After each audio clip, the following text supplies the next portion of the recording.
Good day mga ka-EA support. Today's video eto na yung karugtong nung vlog natin nung inatake tayo ng Falcon kahapon na umaga. So today is Wednesday morning.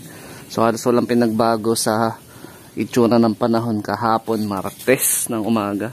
So yung ibon nga natin na napakita ko sa inyo ng last part ng vlog, merong umuwi pero tatlo pa lang. So pagtapos nun siguro mga after ilang oras nag-uwian na rin yung iba. Kaya lang, kulang tayo ng isa. Ayan, so hanggang ngayon, wala pa yung rektang anak ni Batusay. So, di tayo nadadala. Kailangan kasi pa rin natin magparonda. Kaya eto, nagpalipad tayo. Actually, nagbabaan na naman nga sa poste yung ating mga warrior. Ayun o, dun sila o. So, ang update, eto pa mga kalapatids, no?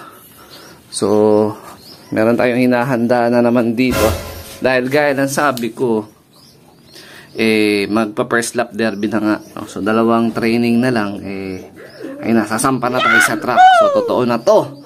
So, ito yung ating mga hinahanda na mga kailangan natin. Actually, ito, na-i-vlog ko na to nung nakaraan sa page. So, ito, 1 week after nung paggawa natin ng third batch ng All Herbs Probiotics. So, ito na naman yung naging kondisyon ng mga container natin. Actually, meron pa doon isa, pero dalawa lang ipapakita ko sa inyo. So, 1 week na tong nakaburo, no? Pero isang linggo pa bago natin sila totally i-transfer sa pinakalagayan ng mga kalapatids. Mamaya papakita ko sa inyo yung binuburo natin, tsaka kung bakit ba natin binuburo yung ating All Herbs Probiotic. Kasi nga, dito sa All Herbs Probiotic, binubuhay natin yung live bacteria nila. Kaya, meron tayong at least 2 weeks na minimum na pagburo bago natin ilabas sa market o bago natin i-transfer sa individual na 500 ml na lagayan. Ayan. So, ito yung ating patuka na hinanda ngayon. Actually, naubos na kasi yung mga patuka natin. Ito, pang-flyer. Ito, para sa mga breeder yan. Nilinisan ko na rin kasi may mga naiwan na mga bukbuk eh. So, dito ang gamit natin pagka on-season ng derby is Maxiplier. Tapos nagdadagdag tayo ng sap. Kaya lang ang problema, ang aga nagkaubusan ng sap. Kaya ito lang muna yung binili ko. Majority may sap tsaka bird seed. So gumagamit naman tayo ng bird seed o mga small seeds pagka derby na. Pero hindi ko specific na hinihiwalay ng pagbigay. Ang ginagawa ko, hinahalo ko lang dito mismo rin sa patuka. Tapos ito, kailangan din natin to pang suporta. Red Cell.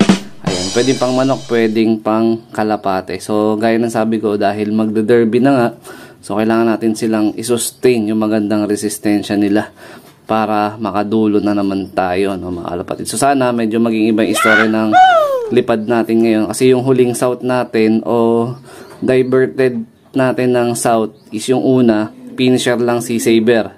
Tapos nung binalik ko ng summer na na-divert niya ulit ng south, nawala na siya ng matnog. So dito, panibagong story na naman. Norte naman yung lipad natin. So ano kaya ang kakahinatnan ng possible na lipad natin ngayon. So ito, mamaya papakita ko na lang sa inyo. Halo natin muna dyan bago natin transfer dito. Tapos ito nga, yung ating All Herbs Probiotic. Ayan, hindi yan sila makatayo ng tuwid kasi nga, yung pressure na nagawa ng probiotic sa loob is parang bumilog na naman ng todo yung mismong container natin. So, pasisingawin na natin, tingnan natin kung within 1 week na pagburo natin, kung naging epektibo ba yung ginawa natin na All Herbs Probiotic. Pero dito, sa ginawa natin, wala naman tayong binago compare dun sa mga naunang first batch at second batch na paggawa natin. Same pa din, walang pagkakaiba. So, gumawa ulit ang panibagong third batch kasi nga, yung huli nating stock is parang nasa 5 bottles na lang. So, yun. Maraming salamat sa lahat na sumubok na at susubok pa lang na ating All Herbs Probiotic. Ayan. So, available yan sa Shopee. Tapos, yun nga na yung mga nag-PPM sa akin na gusto umorder sa akin mismo, personal. Kasi maluwag yung oras ko. Pumapasok kasi ako sa trabaho. So, ang tendency, ang pinaka-suggest ko talaga, sa Shopee na kayo umorder. Ayan. So, eto nga yung isa. Hindi natin to inalog kasi nga, pag inalog natin to, baka mas malaking pressure o mas malaking ano ba? Naku, ayaw pang umano. Ayaw niya gumalaw. Teka lang. Ayun.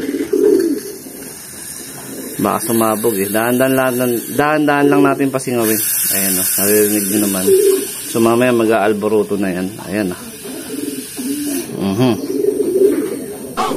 Diba?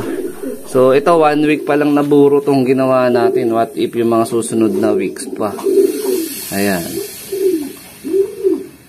Ayan, no. Ayan. Okay na siya. Nakasingaw na. Importante kasi na dahan-dahan. Tsaka hindi natin alugin para hindi siya matapon. Hindi masayang. Ayan, no. Nag-aalboroto na sa pinakaloob yung mismong probiotic natin. Ito, yung isa. Tingnan natin kung ganun din ba yung magiging reaction. Ayan, no. Yun. Biglang, kala mo tahimik lang, no. Tapos biglang sumabog, eh. Ayun. Okay na, Op! Ako po. Yung sinasabi ko. Ayan, no. So, buhay na buhay yung ating All Herbs Probiotic 3rd batch. So, dun sa mga gusto mag-avail at mag-try ng ating produkto, available din sa Shopee Store. Ayan. Tama po ba yun? Time check natin, 7:18 AM. So, ito na yung tubig nila, yung ating flyer na hinaluan natin ng red cell, tapos yung patuka na kanina na pinakita ko sa inyo. Yan. Hindi ko na i-share yung itsura. Pero basta nakita nyo naman na yun, di ba? Kasi sila nagpasok ko na yung ibang ibon natin. So, ito, yung iba, naka-entrada na rin. So, sana makauwi pa yung ibon natin o yung rektang anak ni Batusay. Pero, kung talagang nadagit na ng lawin yun o ng palkon, wala tayong magagawa. Kasama talaga sa, ano yun eh, sa tadhana nila. Ayun na. Si Japan. Tapos si, ayun, ano yun? Jelema. Kaya na tayo.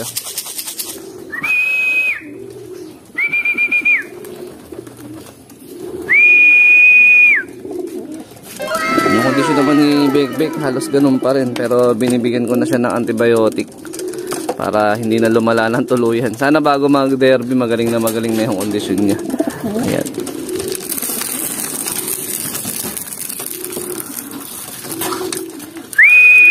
Ayan, grabe. Nakas kumain. So, alagang All Herbs Probiotic lang naman yan, mga kalapatid. So, tignan nyo kung gaano kasisiba.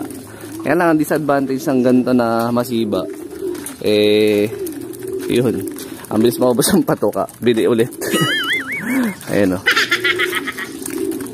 Ayan sila. 1, 2, 3, 4. Mga kompleto na ibon natin. Maliban na lang dun sa kahapon nga na hindi nakauwi. Ay. Sana sa mabuting kalagayan yung rektang anak ni Batusay. Ayan. Base naman sa mga mata ng mga ibon natin saka sa mga dumi, maganda yung mga kondisyon nila. Sa tingnan nyo, namumuti na halos lahat ng ilong nila. Makikita nyo yan sa itsura nila. Tas makinis. Baka mamaya magpaligo na rin ako.